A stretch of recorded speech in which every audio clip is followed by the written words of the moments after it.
नमस्कार। तो आज हम कजरी तीज की कहानी सुनेंगे। तो कजरी तीज की कहानी परंपरागत रूप से उत्तर प्रदेश, बिहार, मध्य प्रदेश और राजस्थान के कई हिस्सों में सुनाई जाती है। यह तीज सावन के बाद भाद्रपद कृष्ण पक्ष की तृतीया को आती है और इसमें महिलाएं पति की लंबी उम्र और सुख समृद्धि के लिए व्रत रखती हैं। कजरी तीज की कथा। एक समय की बात है, एक गांव में एक गरीब ब्राह्मण और उसकी पत्नी रहते थे। पति बहुत ईमानदार था, लेकिन रोजी रोटी के लिए उसे दूसरे गांव जाना पड़ता था।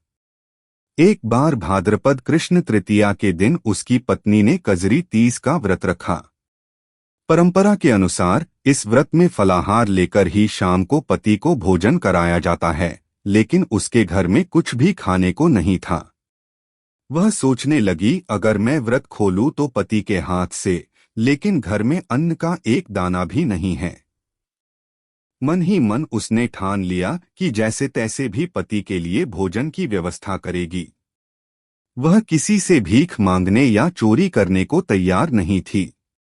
तभी उसे याद आया कि खेत में कुछ हरी हरी कजली पत्तियां, कोमल साग उग आई हैं।